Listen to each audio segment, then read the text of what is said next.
Okay, close your eyes for just a moment.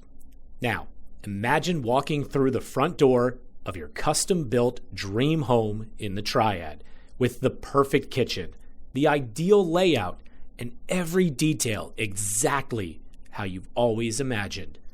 The Sharp Mortgage Team's exclusive one-time closed construction loan makes that dream a reality by eliminating the financial hurdles between you and the home you've always wanted. Pay interest only during construction, never requalify when your dream home is complete, and save thousands in closing costs with their Construction to Permanent program. Available with conventional, FHA, and VA options for beautiful custom homes across Greensboro, Winston-Salem, and High Point. Your perfect home is waiting to be built. Don't let financing stand in your way. Contact the Sharp Mortgage Team today and start designing the home of your dreams. Call them at 336-575-9448 or visit the website at sharploanteam.com.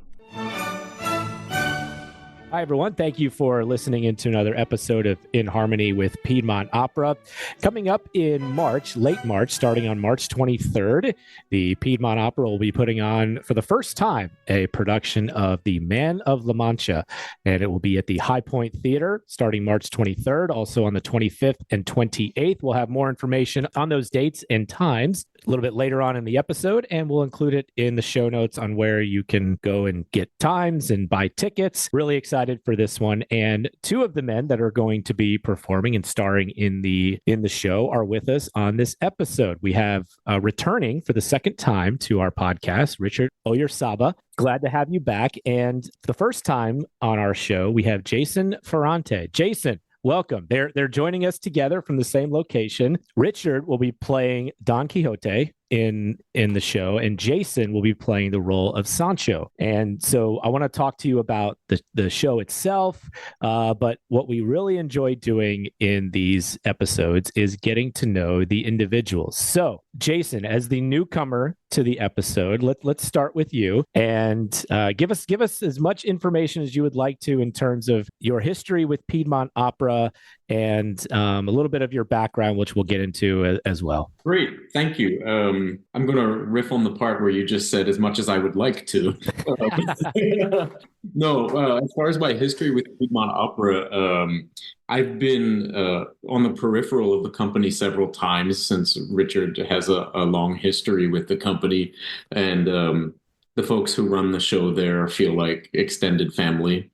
And every time I've visited or seen a show, I'm so welcomed by them, and not just them, but people in the audience who feel like I'm some sort of long lost cousin because they've heard Richard over the past decade.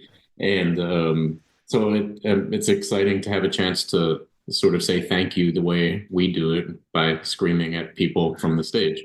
No, I love it. And, it sounds like I'm saying this to run for office or something, but Winston-Salem is such a great town, and the entire Triad. We have friends who are from High Point in the business, and Greensboro. I like eating there. And I have friends that have studied at the university there. So, North Carolina is always a great place to come and visit. I've only sung in Raleigh in the past, so I'm excited to do that. And as far as me personally, I was born and raised in Baltimore, Maryland. I know a lot of folks in North Carolina choose the Orioles as their baseball team, and I'm proud of that. And I studied in New York for all of my studies at Juilliard. I did a couple of degrees there, and since then I've had a really wonderful time on stage. You can bore yourself with details at my website, and but I've also concurrently had a career as a voice teacher for the past couple decades, so that's really interesting and fun too. Yeah, and so Richard, the last time that we had you on was a little more than a year ago. It was back in January of 2024, and you were playing the Count in The Marriage of Figaro, also in a March production with Piedmont Opera. Tell us what life has been like over the past year since we've had you on. I know it's been a quick turnaround, and very happy for that.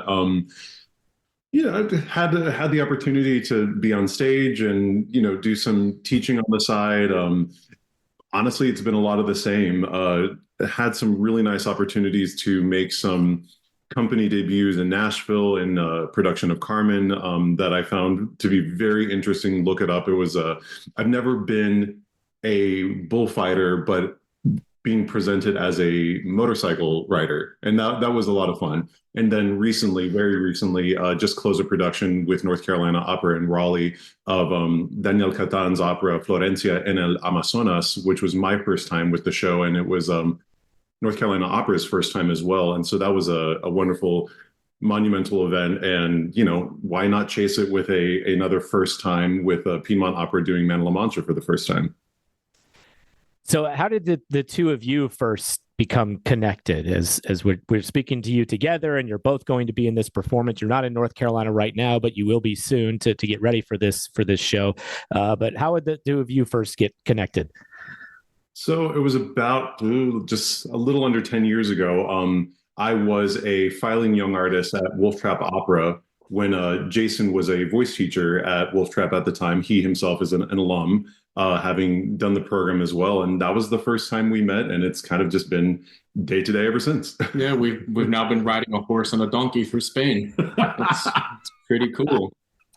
Yeah. No, and actually, Richard was there singing and I was teaching, but in truth, we were undercover agents for the CIA. And this is all a front. Yeah.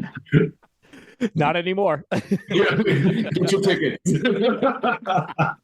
Yeah. No government discount. Sorry. Yeah, sorry. They don't exist. I love that. Jason, what do you enjoy about the teaching aspect of this as that has become more and more of a significant part of your career? That's a great question. Thank you for asking. Very few people actually ask that question. Thank you.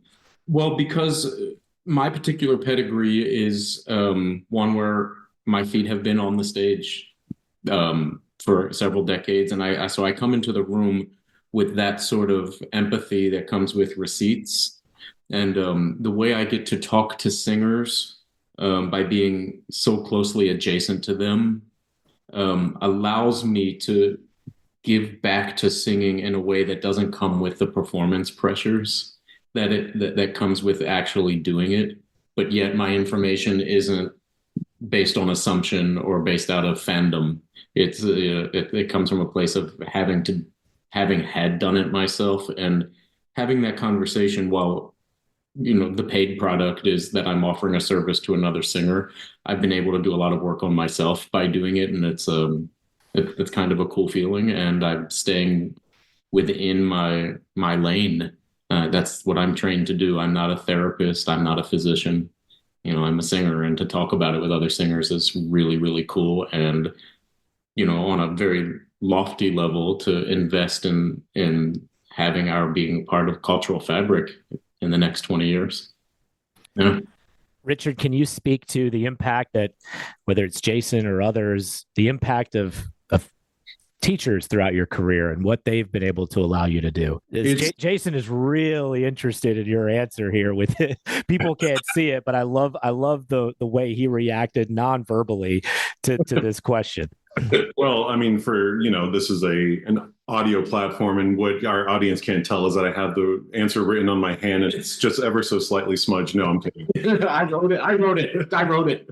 No, just kidding. No, what's been very eye-opening for me, having been in this business as long as I have, not as long as many, but when going through your academic training and education, you are guided by voice teachers, you're guided by vocal instructors, and that never stops. And depending on where you are or where you find yourself in need, you will still have the need to approach somebody who has that expertise.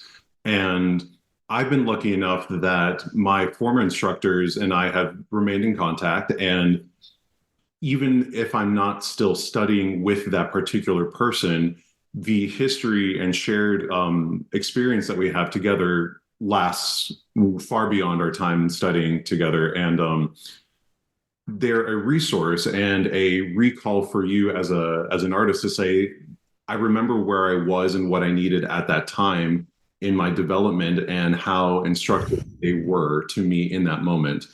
It may not have the same impact today, but in the case of Jason and myself, I definitely would say he he is my current voice instructor, as well as a good not to bring up a soap opera, but a good guiding light for what we do in this art form, because it is important to have those pairs of ears that you are reliant upon as a singer to give you that perspective of to offer you some help when you need it, and to give you that thumbs up when you're still doing it correctly.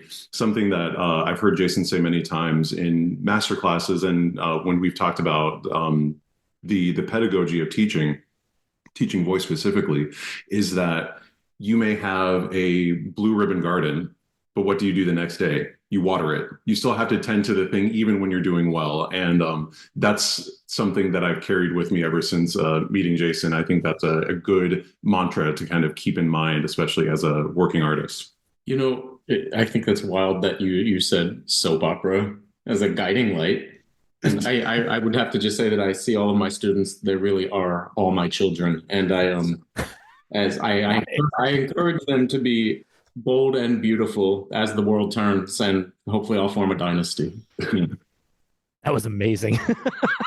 That was incredible. I want to find another jumping off point for more soap opera wordplay here.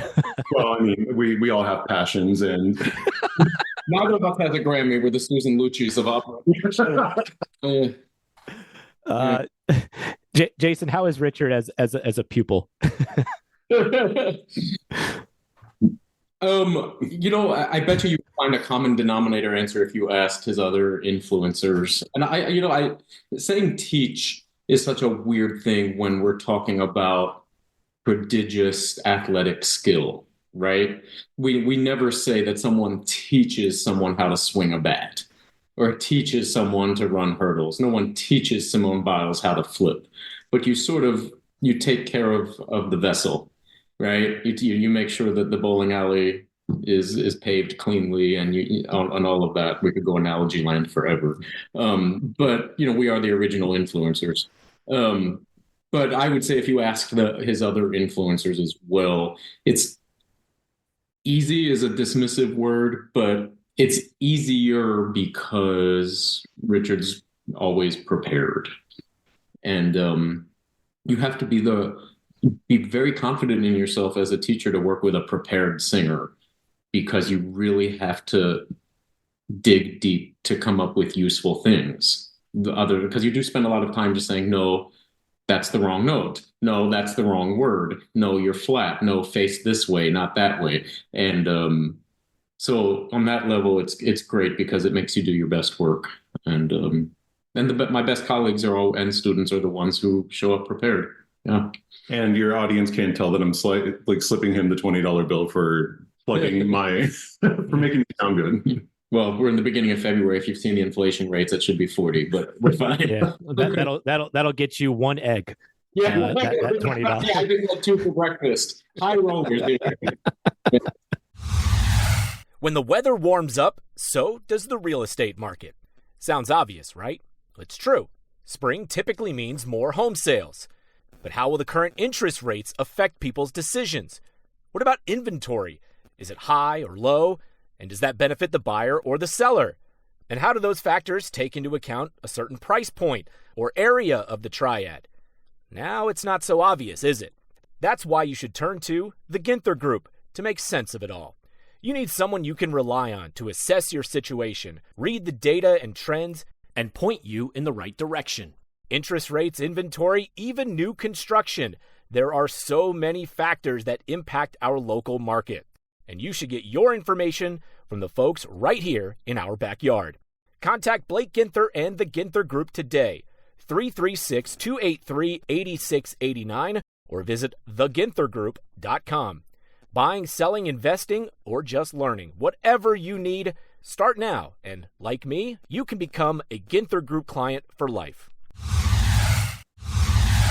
Springtime brings so many special occasions, so why not spring into Dewey's for all your celebration needs? From custom, unique cakes to balloons and party tableware to the perfect gift. Dewey's is your one-stop shop in the Triad. Even if you don't have a big event on the horizon, it's always a great day to stop by your local Dewey's Bakery, especially on Mondays for free Cake Square Day. No purchase necessary and available all year round at any of their Triad area locations in Winston-Salem at Thruway Shopping Center and Renolda Manor, and in Greensboro at the Friendly Shopping Center. Need to place that order now? Visit local.deweys.com, and as a listener of the Triad Podcast Network, you'll receive 25% off by using the code PODCAST. Our friends at Dewey's are always finding great ways to give back to our local community, providing millions of dollars to nonprofits. Your organization can also partner with Dewey's to raise money. Just email cake@deweys.com to learn more. Don't miss the chance to make your event even more special with an order at local.deweys.com. Use the promo code PODCAST for 25% off. Dewey's. Celebrate every day. Gentlemen, as we mentioned earlier, this is a series premiere for our company premiere for Piedmont Opera, The Man of La Mancha. Richard, let me start with you. My understanding is that you have a really good history with this particular show. So what should our audience know about this as we get ready to unveil it with Piedmont Opera? So full disclosure, this is my first time doing this show as well. So I'm coming at it with a very candid, open eyes and being as open-minded about the whole process. However, the subject of Don Quixote is something that is not new to me. Of course, you know, the novel on which Man of La Mancha is based, Don Quixote itself by Cervantes, hundreds of years old. So if at any point we need to have like a spoiler disclaimer, I'm sorry, it's been around long enough. Like we know how it ends. but I have always been attracted to the subject of Don Quixote in its application of music. Looking at the history, Don Quixote as a subject has been interpreted, reinterpreted, displayed in art, in poetry, in music ever since it was debuted, ever since it was written. And I was introduced to the subject of Don Quixote in music when I was in college. And from that point, I just always had a really special place in my heart for the subject matter, for what the story, for what the character stands for, and what I want to bring to my representation of Don Quixote and Cervantes in Man of La Mancha is this idea that, yes, these are specific individuals that we've known as a culture, as a society over the centuries. However, I do believe that they still have a place for broad interpretation, that the point that I want to bring as a performer is, yes, I have a specific perspective. Yes, the production will have its own voice and perspective that we'll discover once we start rehearsing. But at the end of the day, I do hope that any individual audience member is able to take away something that they have discovered on their own, that is something that is totally onto them, that in that moment when inevitably we as the performers meet the audience in the lobby or outside the theater after a show, that the question I want to ask them is, what do you think it's about? What did you discover from this? Because I think it's more important this day and age, but just my personal philosophy as an artist is that I'm more interested in what you as an audience glean from any particular work of art, as opposed to you directly agreeing with what I think it is. How do you feel about playing a character that you feel so passionately about, but haven't had the chance to take that on? What are your emotions, or what challenges? How do you feel overall about this opportunity? It's, when the rubber started hitting the road and this was going to be a realization of like, okay, we're really doing this. It was a little daunting. It was like, okay, where do you start? I have my vision of who this character is and how I see him, but obviously everyone has their own interpretation. And how do you match that together? And as I, kind of piggybacking on what I said before, I would like to offer up that broad interpretation that whatever I present someone will take away something else that I had not seen. And I think we can get a little lost as researchers in this art form, that when you have a source material that is so vast and so studied over all this time, that you can get bogged down in the mire of what other people think and what people have said about this particular work and the character.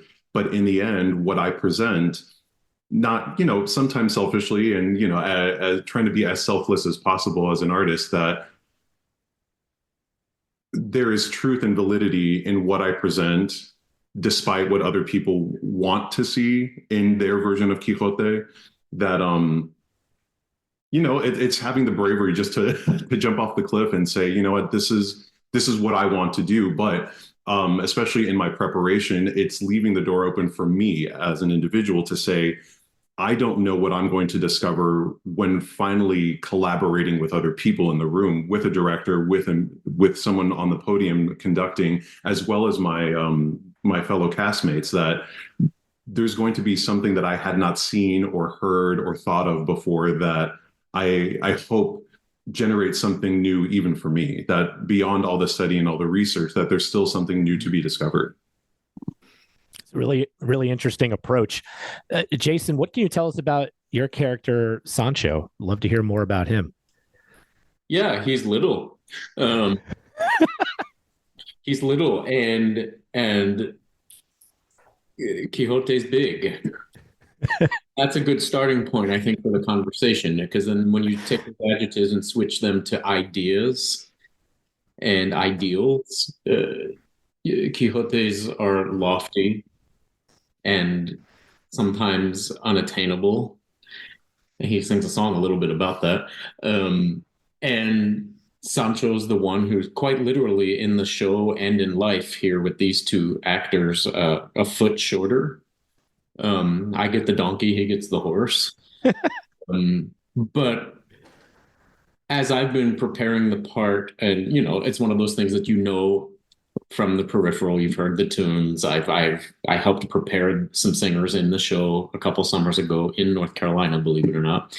And for me, he's sort of a chaperone for the audience.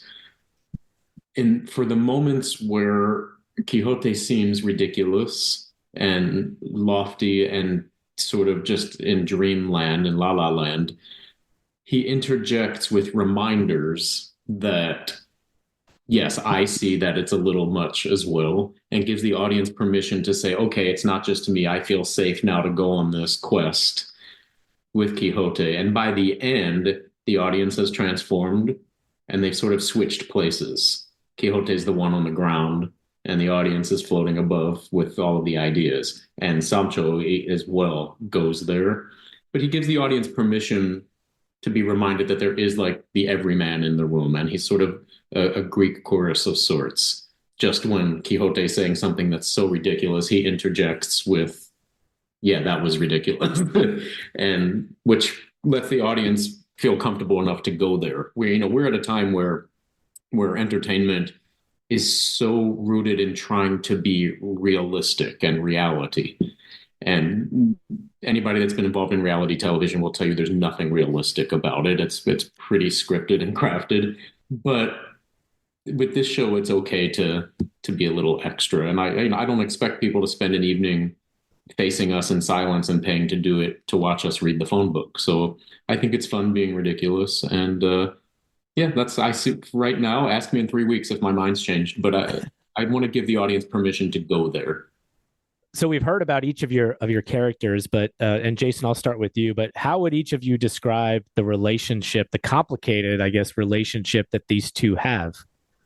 It feels sort of like being bumpers on the bowling alley. He's there taking care of business. He's probably he's less articulate and less worldly, maybe. There are a lot of people who have worldly ideas who've never left their county, right? Who knows, but I think for me, it's distilled down to giving him permission to feel safe to go there and to say things that may make him a better artist or influence other people. And I'm sort of the anchor a little bit there. Yeah. For me, the dynamic between Sancho and Quixote, what's interesting in Men La Mancha, it's already established. We enter the show not as Quixote and Sancho, but as Cervantes and Cervantes like manservant, which is a wonderful aspect of what Men La Mancha presents outside of the traditional, let's just take the book and, put it in add some life to it. We're actually saying, let's add a different dimension. But in the introduction still of Quixote and Sancho, it's already established. We don't see the backstory that's described in the book. We don't see those moments when they meet. And so I appreciate that it's a given in the show that it's like these two are together. And the dynamic between them is pretty defined as soon as we dismount our steeds, if you will. That, to reiterate kind of what Jason had said, that Sancho has this aspect of being an anchor in reality, in practicality, while Quixote has these lofty ambitions and ideas, but understands that he can't do it alone. So beyond just being a squire for Quixote, Sancho is also, in my perspective, a confidant, a sounding board, someone where he can actually hear his own ideas out loud for the first time, not just in his head, not just the way he thought about it, and see how society will actually react, but in a very kind and compassionate way. This is they're essentially just their own versions of, Statler and Waldorf, from the Muppet series. Like these are two men who just go around kind of espousing their own philosophies at each other. But of course, it's Quixote that gets a little overcome by them and, fights windmills, even when his companion says, it's just a windmill. He's like, no, it isn't. But then at those moments where he's faced and, loses a battle to an inanimate object, Quixote is the first to admit to his friend, confidant, and squire. He's just like, you're right. It was a windmill, but it wasn't in the first place. It was turned into one. That's what it is. And of course, there's Sancho with a kind and compassionate ear, rolling his eyes, just waiting for the next misadventure, if you will. Yeah, and the Statler and Waldorf thing is funny. I'm thinking more C-3PO and R2-D2, but it would nail the height difference. Yeah, absolutely. I actually saw a TED talk discussing Quixote, and they said, you do realize that Quixote and Sancho was the prototype for every one of those duos that we've seen in literature and film, and they even cited C-3PO and R2-D2. So we are the original. The original. Yeah. It's an interesting thing throughout this show, and I'll let you decide if it's relevant to current times or not. Of the idea of saying things that are completely demonstrably false, but saying them with passion. That's a real thing. Yeah. Yep, that is a real thing. Yeah, I think we can all relate to that in these times. It's time to get serious about your financial future. It's never too early, but it could be too late to get started. And that's oftentimes the hardest part, getting started. How much do I save? Where do I invest? Do I save for college or retirement? How much for each? And who do I talk to about it all?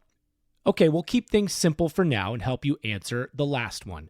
We recommend you begin with a local financial advisor. And that's Jennifer Johnson of Three Magnolias Financial Advisors. She'll sit down with you for a complimentary introductory consultation and go over all of your questions. Get started on the path to achieving your financial goals. Visit threemagnoliasfinancialadvisors.com or call 336-701-1600. Get comfortable with your financial future. Three Magnolias Financial Advisors. Retirement, financial planning, and investments. Securities offered through Private Client Services. Member FINRA SIPC. Investment advisory services offered through Three Magnolias Financial Advisors. Three Magnolias Financial Advisors and Private Client Services are not affiliated. Private Client Services is under separate ownership from any other named entity. So there appears to be. I'm not an expert. I'll admit that when it comes to the Man of La Mancha, but it seems as though there's quite the mixture of emotions and tones within this, whether it's drama, humor, tragedy. What kind of an emotional roller coaster occurs in Man of La Mancha? Everything you just described and more. In studying and really looking over this piece for the first time, I had seen the movie, I had seen a couple live productions, and over the years, my perspective has changed. But something that I realized just in, the past 8 months of picking up the score and really looking into it is how dynamic it actually is. You do have these moments of levity in these moments where Quixote just acts a total fool, but is able to recover himself and still compose a noble bearing. And these, kind of like crosswise remarks from Sancho, which are again rooted in compassion and reality. But something I realize, and at some point when we get together with the rest of our cast, I'd love to hear everyone else's perspective. But something I noticed was how much of a journey our female peer in the show, Aldonza, who's going to be played by Brennan Martinez, both of us being alum from the A.J. Fletcher Opera Institute at NCSA. She, I think, has the lion's share of those emotional moments in the show. You're talking about a character and a woman who has been oppressed or repressed by society because of her status, because of her position, because how she chooses to live her life, that she goes on this massive emotional journey from when she first meets Quixote and Sancho to the very end. And I won't speak necessarily to her specific journey because I think it's up to the performer how they want to present her. But her musical selections, her songs, have so much reflection and so much like emotional discovery within them. She changes over the course of the show. She's the one who actually says, I want to choose a different path for myself. I want to go on this impossible quest. I want to chase the star. And I find that she, in herself as a character, is the vessel for us as the audience to say, who am I and what have I dealt with that I can maybe shed off, or what is something that I can hope for that's larger than myself? And yeah, I mean, everyone's interpretation is going to be different, but that's something I kind of discovered for myself. Something I keep coming back to lately is thinking about how many colleagues I've had over the years who in offstage social situations are extremely awkward, are shy, have impulse control issues, you name it. But then when they switch to theater, they've then put on a disguise that allows them to control their impulses, to channel their feelings, to get them out. And it's actually why audiences go to theater, to feel things and see things and experience things that they may not experience at their Keurig machine in the kitchen. And so it's interesting to watch that that is Quixote's drug in a way. And I work with a lot of people who are painfully awkward in social situations, and it's not a dig, it's not a bad thing, it's just a characteristic, who have come to theater and to putting on a play as a profession to realize who they are. And I think some people go into medicine because in consultations with patients they feel like that's where they can be themselves, and athletes do the same thing. There's a, one of my favorite football players is Lamar Jackson, the quarterback for the Baltimore Ravens, who in an interview on the mic really is not eloquent. And he doesn't like talking in front of people, but on the field, the art comes out.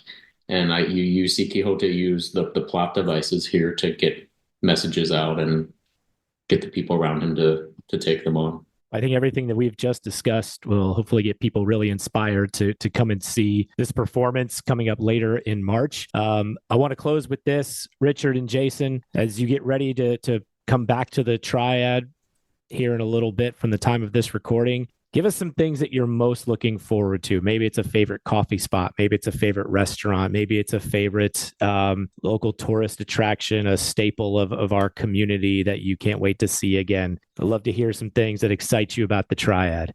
So for me, the last time I was in Winston preparing a Marriage of Figaro, this was for last year, that was our first time moving performances to High Point. And something I'm looking forward to is actually exploring more of High Point. There's a really convenient strip of it's a food hall near the baseball stadium in High Point that I only was able to try one of the little restaurants there. And I want to just see everything else that's there because it's very diverse and there's a lot of selection, and it helps us out when we're rehearsing in High Point because you at least have options, and it's within walking distance. Yeah, I love eating in North Carolina, but eating in general. Am I allowed to name a specific place? Yeah, sure. Really love the Thai restaurant in the Harris Teeter, on Cloverdale. In Cloverdale, yep. Yeah, there's a Thai restaurant as you enter the Harris Teeter. It is so good. I can't wait to eat there. Thai Sawati, it's good. Great selections. Well, Richard, Jason, thank you so much for spending some time with us. We can't wait to have you back here to Winston-Salem and High Point, where the performances will be. Again, it is Man of La Mancha. It begins Sunday, March 23rd with a 2:00 show in the afternoon, and then evening shows at 7:30 on March 25th and 28th. A link to purchase ticket is included here in the show notes. Thank you both so much. Thank you. Thanks.